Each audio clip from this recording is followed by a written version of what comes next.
Pokemon Scarlet introduced a whole new variant of Pokemon hailing from the distant past, all equipped with stats that rival legendaries. In fact, some even better than legendaries since they're min-maxed. But this isn't the past that I'm familiar with, so instead, we're going to study history a bit closer to our own time by doing a hardcore Nuzlocke using only HISUIAN Pokemon. You already know the rules of a hardcore Nuzlocke, so I'll paste them on the screen to read at your own pace, but the important points are, we'll be playing on set mode, we can't use items in battle, and we'll have level caps. While I would like to have a level cap for each boss, some levels are so close together that with the XP share, XP management is almost impossible. So instead, I'm gonna have a set number of level caps, most based on gyms, but also a few based on other bosses. But before moving on to the next gym, I have to do bosses that have a lower level cap first. For example, before moving on to the third gym with a level cap of 24, I have to do the second Tyson and the first Team Star base with level caps of 19 and 20 respectively. This gives me more leeway to accidentally overlevel without being too strong.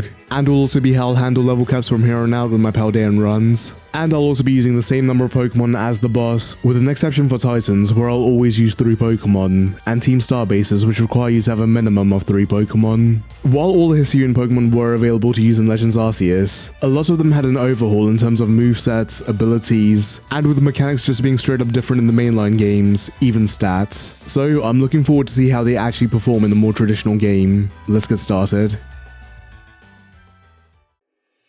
For our starter, I figure what better Pokemon to use than a starter from Hisui, but instead of picking randomly, I'm going to choose Oshawott as this is probably the one I've used the least out of the 3 across all games. And this time we can even coerce Nemona to pick the strongest starter. I totally didn't pick Oshawott only so I didn't have to abandon Fuecoco. For encounters, every single time we complete a story event, I'll be spinning a wheel to gain a Pokemon that's native to Hisui, or at least evolves into one. And yes, you saw that correctly, Enamorus is on the list. My thought process was, when else am I going to use her? And I also set her level at 60, so I wouldn't be able to use her until the very end. Spoiler, she ends up being like the second to last Mon I land, and then I just never end up using her, so yeah. But before moving on, I'm even going to give myself 2 more encounters right now. After all, the first gym uses 3 Pokemon, so seems fair, right? So we spin the wheel for the first time, and we land Quillfish. That's actually a solid Pokemon to start with, and one I haven't really used yet. Quillfish has pretty good stats for the early game, and also has a poison type to cover our grass weakness. And our second spin lands Petilil. This was actually a pretty good spin session. There were a few mons I was dreading to get this early. Petilil, while not good at the moment, evolves pretty easily using a Sunstone, which we can get early on. Some mons straight up can't evolve into their forms in-game due to some items not existing or the evolution process just not being coded in. So what I'm gonna do is force evolutions at level 36 for second stage mons and level 50 for third stage mons. This only applies to like 3 or 4 Pokemon, but is important. For cases like the starters who do evolve, but only into their regular forms, I'll be keeping the evolution levels the same. So I'm going to be skimming over minor battles, if not just straight up skipping them, so this video doesn't end up being 2 hours long, cause who's got the time to make such a video?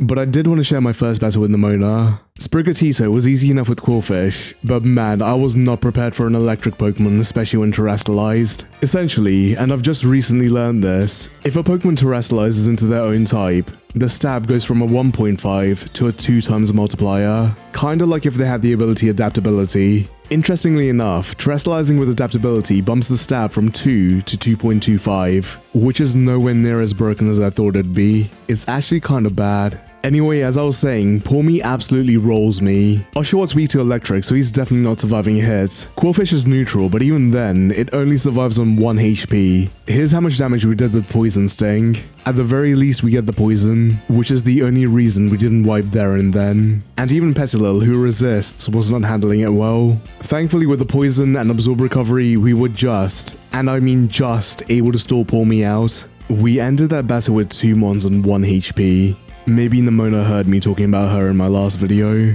Speaking of terrestrialization, I've chosen not to ban it, so all of my Pokemon will have a Terra type that corresponds with their actual type, or one that it'll gain upon evolution, with each one being unique. The only one that we're missing is Steel, as there is only 1 Dragon and 1 Steel type, and they're the same Pokemon. So we had to choose. Since Yumi isn't a Steel type, I went with Dragon. And I guess we're also technically missing Fairy, as I never used an Enamorus. You know what the fun part is about this being my second video on this game? I can skip all of this shit. Let's head straight for the first gym. Now, despite this being the easiest gym, we're actually not all that well matched up for Casey. Oshawot's attacks are still really weak, Petilil's useless, and Corphish, our only saving grace, now has a dark typing, making bug attacks neutral. I'm able to get through the first 2 mons pretty cleanly with Bite, but with the HP being low and Bite being a 3-hit KO, Teddy S has the chance to charge up Fury Cutter, with the second one leaving Corphish on 2 HP. A final Bite gets us the first badge. That was already way too close. This Nuzlocke isn't quite starting out the way I wanted. Thankfully, Oshawot's water gun is able to whittle Clorf down fairly easily with its low special defense, despite it literally not attacking Shelter once. Being a meat shield's supposed to be Arven's specialty. With my next 2 spins, I land Stantler, which is also a really good early game Pokemon, and who can evolve immediately as it gets Side Shield Bash as an egg move. And Zorua, who is actually my favorite Pokemon from Hisui. He even beat Zoroark, but I love them both. So we go on a little field trip hunting Flittle with a higher level than me to spam Side Shield Bash to evolve. Oh! And I don't kill it this time. Honestly, don't even know how I noticed it. It's so tiny. I don't know why they removed the little soundbite from Legends Arceus for shiny Pokemon. Anyway, this evolution method isn't working. Cerebi lied to me. I don't know if it's bugged, so I'm just gonna evolve it when I get around to my first batch of evolutions. The grass gym is really straightforward. Petilil and Smoliv can't do anything, and we can even finish Smoliv off with a Fell Stinger, raising our attack by 3 stages. Sudowoodo still survives thanks to Sturdy, but it still opts to use a not very effective Trailblaze. Even the speed boost doesn't help, and we finish Sudowoodo off with a Bite. Second badge. And this time we land Goomy. That's actually pretty bad. Hisuian Goodra is a great pseudo-legendary with a Dragon Steel type, but we won't be getting one until after the final gym. So this is pretty much a lost spin. But our lineup's pretty good so far. And during the gym challenge, Sunflower was kind enough to gift us a Sunstone, after brutally maiming it, which means only with the second badge we already have a Lilligant. I also evolved Stantler into a Wordeer. Now with Lilligant being a Stone Evo, one of her biggest benefits is that she comes with an amazing near busted moveset right from level 1. So right off the bat, she already has her endgame moveset, 2 notable ones being Axe Kick, 120 base power move with 90% accuracy and a chance to confuse, and her signature move Victory Dance, which is basically a physical quiver dance, raising her attack, defense, and speed. You don't need me to explain why that's good, even with her low bulk. And we're set. And like, do you need me to tell you how the Dark type Team Star bossed against Axe Kick? In fact, the hardest part was actually the raid. The only mon that had super effective moves against Dark types was Lilligant, and pretty much nothing for Sableye. The second Titan Bombardier is a Dark flying type, but has no Dark moves, so Wordeer can solo during the first phase. And then after intimidating Bombardier and bringing it down to half with Stomp, we can switch into Quillfish to finish her off.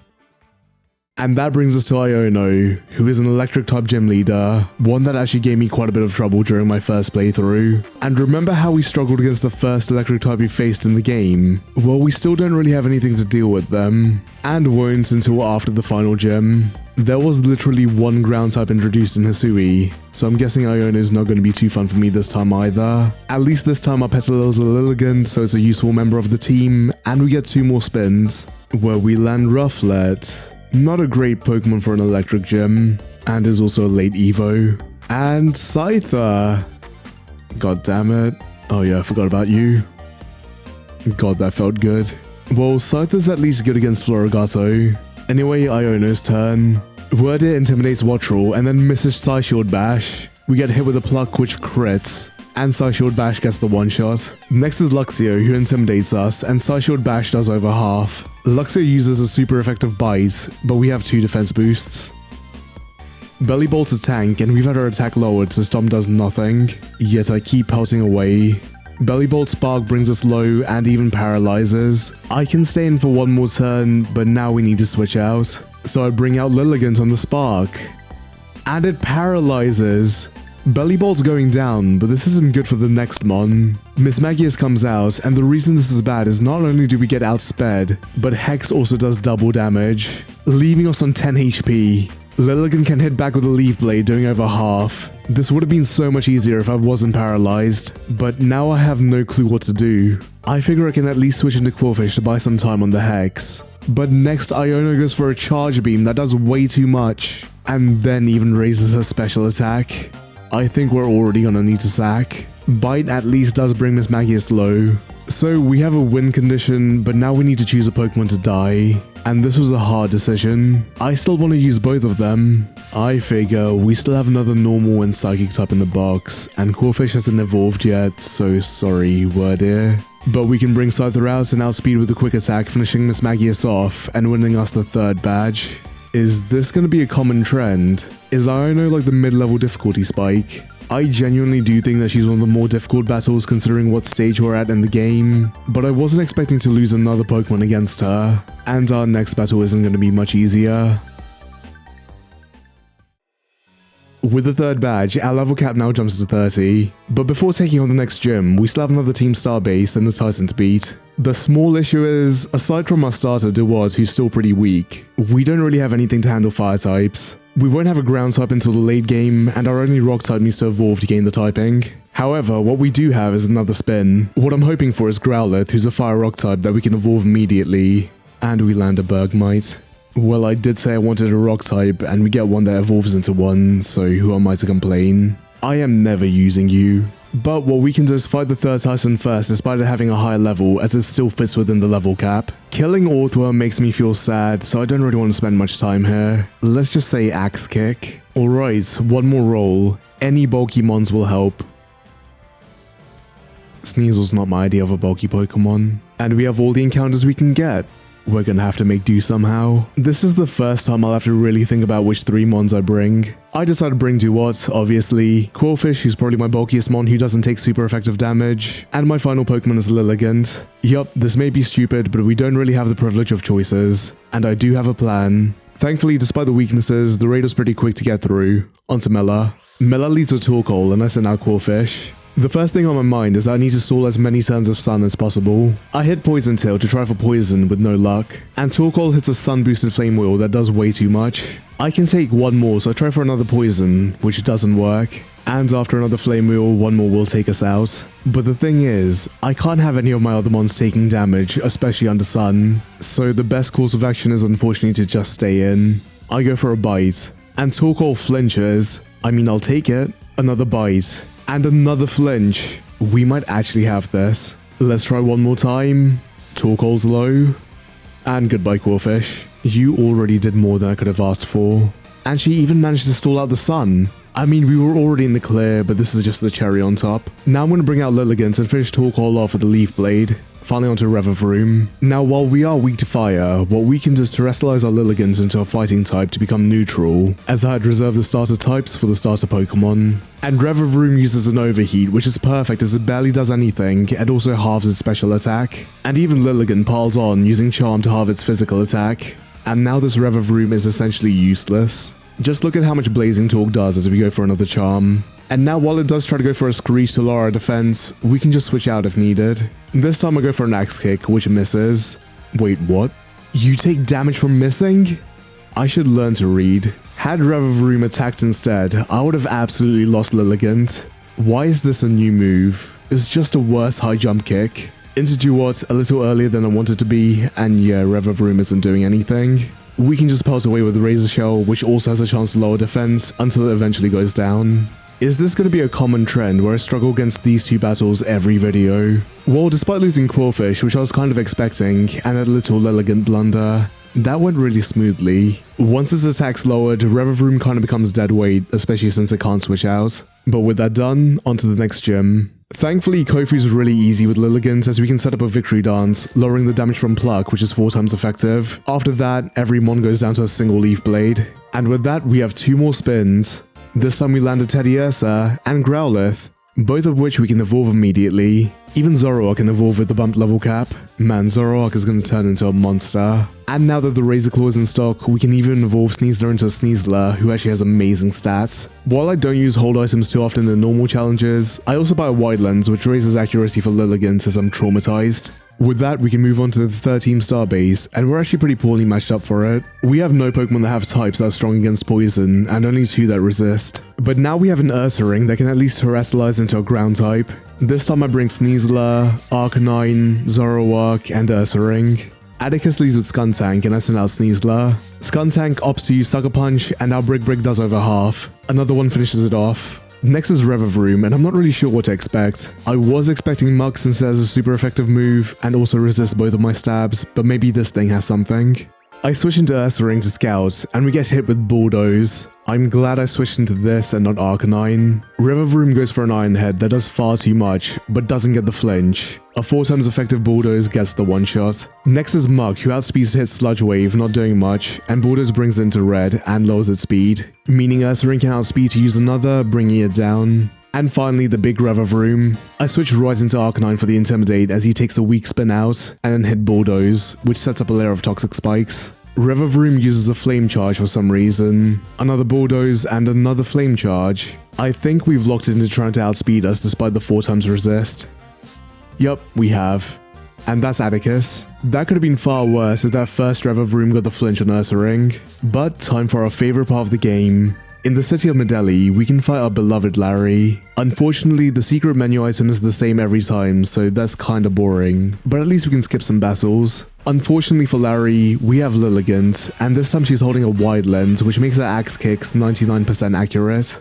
I set up Victory Dance on the Komala as it hits us with Yawn. I figure we can just stall the sleep out, so I use another Victory Dance. At +2 defense, Komala can't really do much and even misses a slam. I'm sorry, Larry. We get hit with 2 more slams as we're asleep for all 3 turns, and Axe Kick. The Dunsparce, Axe Kick. What? That was a 1% chance. Komala missing slam actually mattered, and the Dunsparce goes for a glare. Thank you, Larry, you really do care. I actually have the worst luck during Nuzlocke. Into Sneasler on the Hyper Drill doing over half. I don't know if we one-shot with Brick Break, so into Zoroark on the Drill Run. Of course, nothing gets by you, Larry. I don't even know what to do anymore. Zoroark doesn't have any moves that make it OP, and the only move it has to hit the Dunsparce is U-turn. And that means that one of my Pokemon has to take a hit, but Larry's got our back. I stay in for a Hone Claws as we get hit with the glare, and now that we're under speed, we don't? And Zoroark can't move. That was actually so good for us. He takes a Drill Run doing quite a bit. But like, what else can we do? I hate to say it, but if I have to sack, it needs to be Zoroark or Lilligant. How did things become so bad? This was supposed to be a sweep, and Dunsparce outspeeds? And Zoroark survives on 1 HP. What's even happening in this battle? Zoroark can move second using a U-turn, which also gets a crit to safely bring Sneasler back out. And a Brick Break finishes the Dunsparce off. So much stress could have been avoided if I didn't switch out, but we don't know if that was a one-hit KO. That U-turn could have mattered. Actually no, so much stress could have been avoided if I didn't get the fucking 1% chance to miss Axe Kick. Finally it's Staraptor, and at least it's terrestrializing into a normal type. But with Intimidate, do we even one-shot? Do we even outspeed? Well, there is a way we can check. I terrestrialize my Sneasler into a poison type, which reveals that we move first. Brick Break hits, and does just over half. The Intimidate didn't even matter. Staraptor hits Aerial Ace, and Sneasler survives on 6 HP thanks to losing the fighting type. A final Brick Break puts an end to this emotional roller coaster. Thank you for giving me such an exciting battle, Larry. I normally would be upset at my terrible luck, but I know your intentions were pure. You just wanted to add some much needed tension to the video. We do have a battle with Nemona, but after that battle we can handle anything that she throws at us. Except for the fact that we can't change up our team in between. At least we get healed and none of our mons died. This time Lilligant is indeed able to sweep, and Sneasler takes care of Miascarada. I like you, Nemona, but you're never gonna live up to Larry. Well, something I forgot to mention is that we've had a few new evolutions. With the increasing level cap, Duat evolved into Samurott, and since the Black Augurite doesn't exist in the game, we can now force Scyther to evolve into Cleavor. I am not gonna acknowledge your existence. We've got some pretty good Pokemon to handle ghosts. Even Zoroark had a move glow up with the new level cap. For this gym, I bring Ursaring, Zoroark, Samurott, and Arcanine. Ron leads with Mimikyu and Bayonet, and I lead with Ursaring and Zoroark disguised as Arcanine. Mimikyu takes the bait, but Bayonet was clever enough to hit a Sucker Punch, doing super effective damage and breaking our illusion. But we can get revenge with the Shadow Ball, and Ursaring breaks Mimikyu's disguise with a payback. Next is Houndstone, and we get an attack boost. I didn't really want that. Well, Mimikyu has nothing to hit Zoro with, so I just one-shot Houndstone with Shadow Ball. Mimikyu uses Slash on Ursaring and Play Rough just misses the kill. Finally we're already on Toxtricity, and we get another attack boost. I really didn't want that. Even Rhyme gives me a hand by terrestrializing Tox into a Ghost type, and Zoroark can one-shot with Shadow Ball with this new weakness. Also, the reason I terrestrialized was because I forgot that Zoro's Terra type was normal. Not that I needed it to be Ghost, but I figured I might as well. And Ursaring finishes Mimikyu off with a foul play. Nice and easy this time. And yeah, I have no clue why Mimikyu has such poor coverage. Shadow Sneak is its only ghost move and it has no fairy moves whatsoever. Its strongest move is actually Slash. But with 6 gyms down, we have reached the halfway point. This time I know that we can actually get to the 7th gym without getting the climb function on Koraidon, so we can actually do things in the right order. But we still do have a Titan to beat. Great Tusk is a ground fighting type, and as such, Lilligant rolls. After a charm, Ancient Donphan's powerless and we can just spam Leaf Blade. And I keep forgetting about Nemona. At least this time we have a pretty solid team. Lycanroc goes down to a single Leaf Blade, and Sliggoo to an Axe Kick. Pormort, win button. I don't think that crit mattered. And finally Meowscarada, and I literally have one Pokemon that resists its always crit move. Unfortunately, it loses its fighting weakness after it terrestrializes, but it can't really do anything to Lilligant. 2 Axe Kicks. Onto Tulip. So this time I lead with Zoroark disguised as Samurott, and I completely forgot that she leads with Farigiraf, who's immune to Ghost. I test out how much knockoff does, a little under half, and Farigiraf goes for a crunch. Did Tulip read me? Samurott's a dark type, unless this just doesn't have any normal moves. U-turn out into the real Samurott, and we finish it off with Ceaseless Edge, which also sets up spikes. Next is Gardevoir, so I switch right into Arcanine on the Dazzling Gleam, and then just nuke it with Flare Blitz. Espathra's next, so back into Samurott and Ceaseless Edge, which misses. It's so weak, why does it have a chance to miss? It can't even finish Espathra off. Aqua Jet. And we're finally on Florges, and I'm gonna be honest, I don't really want to switch out. I'm kinda worried that my 2 mons will die to a single hit, and Arcanine will die to a Moonblast into a Psychic if he doesn't one-shot. And like, Samurott's been pretty disappointing so far if I'm being honest. Has he even shown up in the video all that much? I honestly don't remember any significant moments, and I feel the other 3 have more to showcase, more potential, so sorry Samurott. Into Arcanine, and we outspeed to hit Crunch, winning us the 7th badge. Was Samurott destined to die, or could I have stopped it? I don't know, but what I do know is that there is a water type that I would much rather use. And with us having beaten this gym, we now have access to all of our HISUIAN Pokemon. But we already have who we need for this final gym. Frostmoth goes down to a single Rock Slide, into Lilligant on the Earthquake and one-shot with Axe Kick. Next is the Titan. Axe Kick. You survived? How bulky are you? Lilligant goes down to a single Ice Spinner. But I mean, like, really? Sorry Lilligant, you are my favorite. To be fair, I have been relying on her a bit too much. Into Sneasler, and Brick Break avenges Lilligant. And finally it's Altaria, and with it terrestrializing into an ice type, we can stay into hit another Brick Break, and Sneasler tanks the Hurricane. I'll be honest, I forgot it had that, but I wasn't too worried. Sneasler's got some pretty good special bulk, and contrary to the fear that Winona's instilled in us, Altaria's pretty weak. Another Brick Break, and we have gotten all of the badges in Paldea. I'm so sorry Lilligant. But still not the end yet. We have 2 Team Star bases and 1 last Titan. And with our level cap now bumped to level 51, we can now evolve the final 2 Pokemon. Ursaring into Ursaluna, and Goomy into Sliggoo, then Goodra. 2 absolute powerhouses. And we can even bring Goodra to our next Team Star base. Sneasler's Dark Claw just misses the kill, and Azumarill goes for a bounce. I switch into Arcanine, and his bounce hits to do nothing. Did we see the same HP bar, Ortega? Finish it off with Crunch, and onto Dash Bun. I figure I can just nuke it with Flare Blitz, and I forgot about that ability. I never ended up using it in my playthrough. But we get 2 flinches being able to bring Dash Bun below half before it lowers our attack. Into Goodra on the Mud Slap. Baby Doll Eyes lowers our attack further, but we go for a Surf. Play Rough brings us below half, and Surf picks up the kill. Wigglytuff goes down to a few Iron Heads, and finally we're on the Starmobile. I figure I can just start off by lowering its attack by sending out Arcanine as he takes a Steel Roller. I stay in for an attack, but then Revavroom confuses us, and then Arcanine hits itself. Magical Talk does nothing, and neither does Rock Slide. So instead, I start lowering its speed with Bulldoze while I can. As Arcanine gets into red, I switch back into Sneasler and start pelting away with Dark Claw, as Revavroom's Magical Talk won't be able to pick up the kill fast enough. Then we get confused, and I thought it would be fine to stay in. It wasn't. Into Goodra, and 2 more Iron Heads later, that's the 4th Team Star boss. Now technically the final Titan should be the next on our list, but for some reason I head straight for Eri. Guess as long as I stay within the level caps is fine. Eri leads with Toxicroak, and I send out Zoroark disguised as Goodra. We can set up a nasty plot as our bait works. Bittermalice gets the one-shot. Next is Lucario. Bittermalice. Passimian. Bittermalice. Annihilate. Bittermalice. Revavroom. 3 Bitter Malices, but not once does Eri attack me with a non-fighting move. Huh. So that was probably the hardest fight in my initial playthrough. What happened? I wasn't expecting Zoroark to work that well. I kind of assumed that after she hits an ineffective attack, that she would switch to something else. But nope, she just kept using combat talk. Also, how was he able to one-shot everyone after a single boost? Onto our final battle before the endgame battles, the final Tyson. And yeah, Electric just rolls through Dondozo.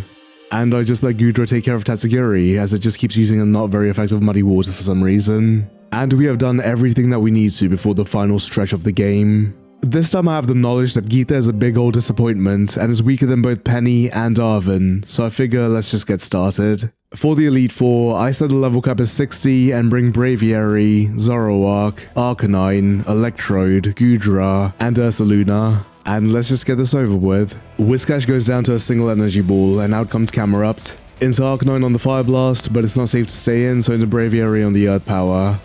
Or Yawn. I figure I can stay in to hit an Esper Wing, which crits and one-shots. I wasn't expecting that. Next is Donphan, so switch into Ursaluna on the Stone Edge, and let me tell you, this thing is a monster. It has a base attacking stat of 140, has Guts, has Stab Facade, and gets a brand new move called Headlong Rush, which is basically a ground-type close combat. No one mon needed this much raw power. I made the conscious decision to not pre-status it before coming into the league. It's easy enough as it is. Next is Dugtrio, who'll outspeed. But what's Dugtrio gonna do?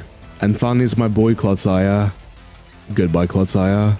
God, this thing is a walking nuke. Onto Poppy, a Steel-type member, and something tells me that Ursaluna's rampage has not ended. Copperaja goes down to a Headlong Rush. Into Electrode on Corviknight's Iron Defense. Discharge does over half, and Body Press does a lot. Another discharge, and that's one Corv down. Into Zoroark, who gets his disguise broken by Zen Headbutt, and we use a Bitter Malice that does just over half, and also lowers Bronzong's attack, allowing us to survive the next Iron Head. Another Bitter Malice, and that's Bronzong down. With Magnezone out, we can U-turn to break it sturdy and switch into Ursaluna on the failed discharge. Magnezone hits Flash Cannon, which crits, and goodbye Magnezone. And finally it's Tinkaton. Into Goodra on the Gigaton Hammer, then into Arcanine on the Play Rough, and we can outspeed to melt Tinkaton with Flare Blitz. That actually required me to do a bit of positioning, but it was still pretty easy. Also, for the record, I'm still limiting myself to 5 mons, and I've decided to not switch out Pokemon between battles, despite the boxes still being available. But next up is good old Larry. First is Tropius, and I'll lead with Goodra. It actually survives the 4 times effective Ice Spinner, but just sets up a sunny day. Now Tropius can outspeed to hit Dragon Pulse.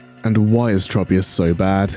With Staraptor out, I can switch into Zoroark on close combat, and this works a bit too well as he's disguised as Arcanine. A nasty plot boosted Psychic gets the one-shot. Altaria, one-shot. Oricorio, one-shot. And the Ace Flamigo, one-shot. I'm sorry, Larry. I really wanted to say more about you.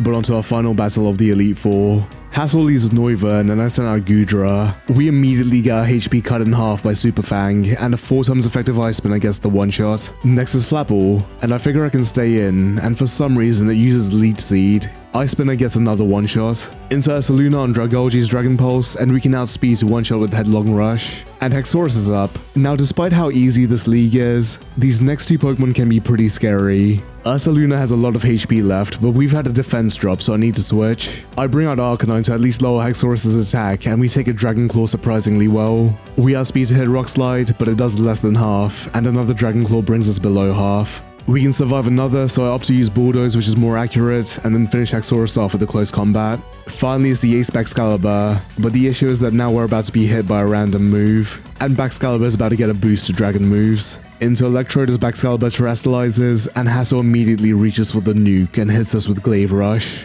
which of course kills. Electrode didn't really get a chance to shine in this run, but to be honest, I don't think there were any remaining bosses where it would have put in work. And this is a bad situation to be in. Half of my Pokemon are in rough shape, and the ones that aren't are weak to Bax's stabs, or are just frail. We have one turn where we'll do double damage, so I bring out Zoroark to use a Bitter Malice. That does just over half. But the attack drop allows us to survive the Ice Skull Crash, with more than half HP as well.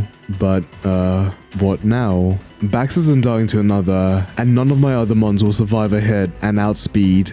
So I stay in for another Bitter Malice, which it survives, but lowering its attack. and out comes the boosted Glaive Rush, getting the kill. That was pretty heartbreaking. Zoroark was definitely one of my favorites to use so far. But into Arcanine, who can then outspeed hit Bulldoze, finishing Baxcalibur off, and the final Elite Four member. I was really upset about Zoroark, but a part of me was kind of glad. He basically shut down any battles where the opponent has a fighting move, and there's one big one coming up that literally starts with one. But what this means is that we're going into the champion battle with only 4 Pokemon. Will this make Geeta somewhat challenging? Let's find out. Geeta leads with Espathra and I send out Arcanine. Rock Slide does just about half and we get hit with the Lumina Crash, which harshly lowers our special defense. I use the Flare Blitz to guarantee the kill. Next up's Avalugg, and yeah, let's not underestimate it this time. Into Braviary on the Earthquake, and then into Goodra on the Avalanche. We can outspeed to get the one-shot using Flash Cannon. Go-Goat's next, and I'm not really sure what she was hoping for. Into Braviary as Go-Goat sets up a bulk up. That's not good for me. Play Rough does just under half, and Air Slash just misses the kill. I can't have one of my 4 mons in the red this early, so I switch back into Arcanine on the not very effective Play Rough. And Close Combat picks up the kill. Veluza's up, so I bring back Goodra on the Aqua Jet, who should wall. Veluza outspeeds hit Ice Fang, which crits, and our Dragon Pulse also crits, but still doesn't get the kill. Liquidation does nothing, and Dragon Pulse finishes Veluza off. Geeta actually saved Kingambit for last before her ace, and now that means it has a massive boost for free with Supreme Overlord. I can't afford any of my Pokemon taking a boosted hit from Kingambit, so I stay in for a Surf, and we say a sad goodbye to Goodra. Back into Arcanine, and a 4 times effective Close Combat picks up the kill, and finally it's the Ace Glamora. I could switch out to Ursaluna, but Glamora's special attack is really good and a crit would screw me. So as Glamora terrestrializes, Arcanine uses a Bulldoze, which sets up a layer of Toxic Spikes on my side and lowers Glamora's speed, while Glamora brings him down with an Earth Power. Now I can safely bring out Ursaluna, who gets poisoned by the spikes. She outspeeds to hit a Guts boosted Headlong Rush, absolutely destroying Glamora and winning us the champion battle. And we have beaten the Elite Four, still somehow managing to lose 4 Pokemon in the process. I'll say that Geeta is actually a lot more intimidating when you only have 4 Pokemon, and the league also kind of revealed that we have some weaknesses with our limited encounters. With me never using an Amoris, we don't have any Pokemon that resist Dragon types, and our only Steel type is also a Dragon type, meaning we also struggle against Fairies. In fact, not counting an Amoris, we're on our last 7 Pokemon, and I'm sorry buddy, I don't think I'm ever using you. But with the league out of the way, we can now focus on taking care of the last few battles. Now before moving on, I added Typhlosion, Decidueye, Basculegion, and Cleavor to the team. Surprisingly, they all cover a decent amount of types. Avalugg is just not very good. They gave it a worse typing, and for some reason made it a little bit stronger, but removed some of the bulk for extra speed. Why? Anyway, I think we can just start out with Arven, who while having a pretty diverse team, probably has the lowest average levels out of the remaining battles. Arven leads with Greedent, and I send out Decidueye. We outspeed hit triple arrows, which crits, getting the one-shot. Next up Scovillain, so I bring out Basculegion on the Fire Blast, then Braviary on the Energy Ball. Scovillain manages to outspeed, hitting Fire Blast, and Braviary hits an Air Slash, getting another one-shot. Garganacle's up, so I switch back into Decidueye on the Stone Edge, and he has a different idle animation now. That's actually pretty cool. I guess it's based on the size of the opposing Pokemon. Triple Arrows manages to get another crit, but Garganacl survives. It takes the opportunity to set up Stealth Rocks. Another arrow gets the kill. Next is Toadscruel, who we should wall, but then it uses a super effective Sludge Bomb, which we survive. I know a Sludge Bomb's coming, so into Typhlosion, who also takes rocks damage, and we can outspeed to kill with Flamethrower. Cloister's turn, and considering our health, it's setting up screens. So I decide to stay in using an Infernal Parade, which does over half, and Cloister sets up a light screen. Another Infernal Parade finishes it off. And lastly is Mabostiff, who is the Pokemon I am most afraid of. After terrestrializing, it hits like a truck with dark types, and our only resist is now pretty low. Not to mention it also has 2 other moves to deal with Decidueye. I figured the best play was to switch out to Ursaluna, taking the first crunch, which she took surprisingly well. Now I can use the priority Baby Doll Eyes, reducing Mabostiff's attack, which gives me the opportunity to stay in for another crunch, with us being able to use a Headlong Rush doing over half. Now I can get a pretty safe switch into Cleavor, and I forgot about the rocks. Okay, maybe we can survive another crunch as long as it doesn't crit, and then it lowers our defense. Of course. Don't tell me we're losing another Pokemon already. There is literally nothing else I can do but stay in. And Cleavor outspeeds to hit the X-Scissor, putting Mabostive down. I was not expecting Cleavor to actually have speed, but it turns out his speed is actually decent. And that's Arven down. His battle can actually be really tough with how much coverage he has, and Mabostive alone puts in a lot of work. But we can move straight on to Penny. I kind of forgot about this battle. Clavell leads with Oranguru, and I had Typhlosion as my lead. We hit a strong eruption, doing well over half, and Oranguru hits us with a foul play, doing exactly half. A flamethrower can finish it off. Next is Poltegeist, and this thing has Shell Smash, so I stay in to use an Infernal Parade, doing over half, as Poltegeist sets up to sweep. That doesn't matter as I can switch into Ursaluna on the failed Sucker Punch. And then Clavell even helps me out using a Will-O-Wisp, burning Ursaluna and activating Guts. A Headlong Rush obliterates Poltegeist. A Bomber slows up, but with our burn, we can stay in to use a Guts boosted, double-powered Facade to get the one-shot. And we can do the same with that Pokemon, and then even Houndoom. But with Quaquaval out, we probably need to switch, so into Basculegion on the Terra boosted Aqua Step. We should wall, but the next one gets a crit, and our Phantom Force does less than half. Basculegion has adaptability, so why did it do so little? And we don't even get the kill with the next one. But we can just outspeed the next turn with an Aqua Jet, finishing Quaquaval off, and that's Clavell. I was actually really hoping that Basculegion would be a bit stronger. But with the big Kahuna down and Team Star in shambles, we can have a friendly battle with Penny. Penny leads with Umbreon, and I send out Cleavor. Umbreon actually manages to survive the X-Scissor, and Cleavor gets hit with the Dark Pulse. Another one finishes Umbreon off. Vaporeon's out, so I switch into Decidueye as Penny reads my switch using Baby Doll Eyes, lowering my attack. She does it again. Decidueye uses a Leaf Blade that still gets the kill thanks to a crit. That's like 3 crits in a row that he's got now. Into Basculegion on Flareon's Flare Blitz, and then he lowers our attack. Despite this, a super effective liquidation still gets the one-shot. That's more like a Basculegion. Jolteon is more or less walled by Ursaluna, so 2 Facades are all we need. Typhlosion on Leafeon's Leaf Blade, and a single Flamethrower does the trick. And finally is Penny's ace, Sylveon. We're still not too prepared against fairies, but since Typhlosion's out, I can get a free switch into Ursaluna on the Shadow Ball. A boosted Moonblast doesn't even do half, and a Headlong Rush just misses the kill. Back into Typhlosion on the Moonblast, and we can outspeed, finishing Sylveon off with a Flamethrower. We've been tearing through these last few battles. While an evolution team sounds fun on paper, they don't really have much they can do, at least with the AI skill level. Honestly, you just need something that resists their stab and you're set. But regardless, we only have one rival left, and she's the one with the highest leveled Pokemon. But do Nemona's high levels reflect her strength? Nemona leads with Lycanroc, and I lead with Basculegion. I use a priority Aqua Jet, which does a bit over half, and we don't need to deal with rocks this time as Lycanroc goes straight for a Stone Edge instead. Another Aqua Jet puts Lycanroc down. With Pawmort out, I can get a free switch into Ursaluna on the Double Shock, and I always forget that this thing is a fighting type as we take a strong close combat, which would have killed if crit. Headlong Rush obliterates Pawmort. Goodra's next, and I know how much this thing loves water moves, so into Decidueye, as he gets hit with an Ice Beam. Do they do this on purpose? It could be a roll, but none of my Pokemon really want to take Goodra's moves either, so I stay in. And Decidueye survives on 18 HP. Triple Arrows does just over half, and lowers Goodra's defense. Into Cleavor on another Ice Beam, and we should be able to outspeed, which Cleavor does, finishing Goodra off with X-Scissor. Next is Orthworm, so I switch into Typhlosion on the Iron Head. A single Flamethrower gets the one-shot. The Dunsparce is a normal type, but it has Drill Run, which we can nullify by switching into Braviary. And, this is the only Pokemon that hasn't taken damage. None of my other Pokemon can get the one-shot or take 2 hits, so I have to stay in. Esper Wing does over half, and Nemona didn't read me this time as the Dunsparce sets up a coil, raising its attack and defense. Another Esper Wing finishes it off. But with that, we're on Nemona's final Pokemon, Meowscarada, who can actually be terrifying with its always critting Flower trick. Nemona terrestrializes Meowscarada into a Grass type, and I figure I may as well terrestrialize myself, turning Braviary into a Flying type, removing its Dark weakness. Why does Meowscarada have Shadow Claw instead of Night Slash? I didn't realize that during my first playthrough.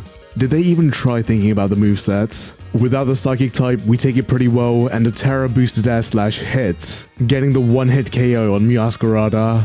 And that's all of our rivals defeated. We may have crushed the hopes and dreams of our friends, but we have yet to crush the hopes and dreams of our regional professor. So let's prove to Sada that she has wasted years of her life, and her actual life, bringing forth ancient species of Pokemon which don't even hold a candle to ones that existed roughly 150 years ago.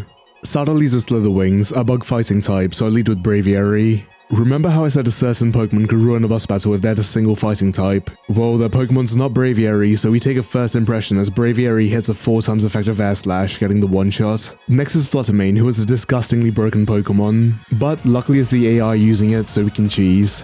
We can get a free switch into Ursaluna on the Shadow Ball. Mystical Fire does barely anything, and a Headlong Rush obliterates Fluttermane. Scream Tail's up, and with Ursaluna still pretty healthy, I can stay in for one Drain Punch as Headlong Rush gets a crit, leaving Tail in the red.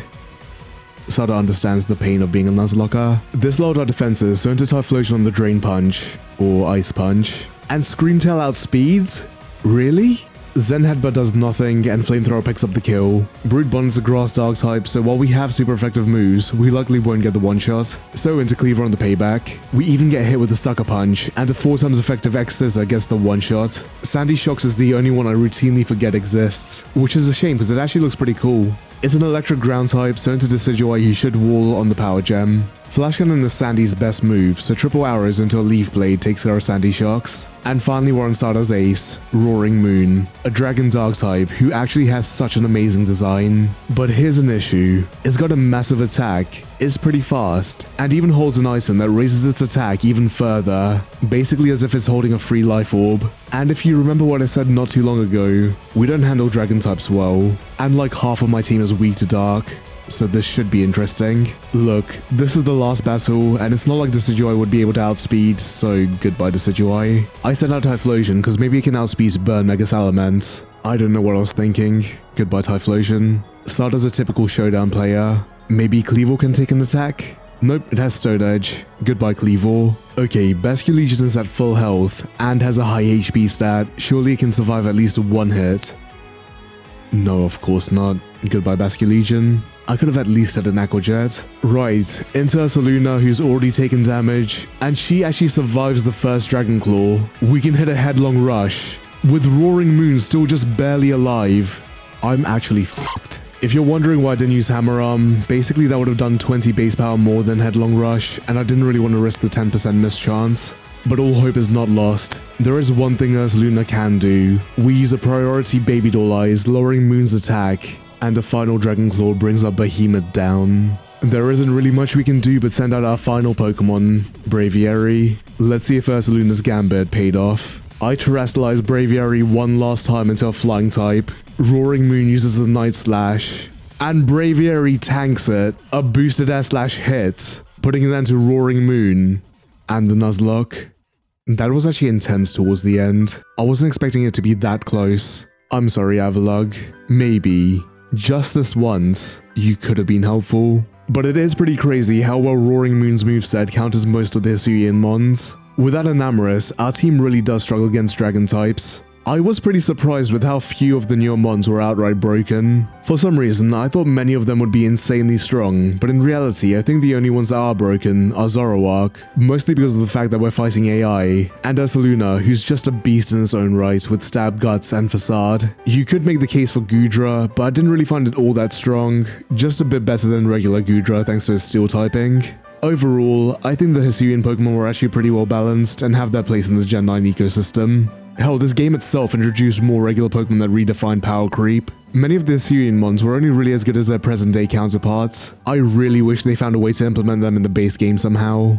Hey, and if you like my content, how about liking the video and subscribing? I had a lot of fun using Pokemon I'm technically not allowed to use, and I've got quite a few other Pokemon that I want to try out which aren't technically available during the campaign, so please look forward to videos about those in the future.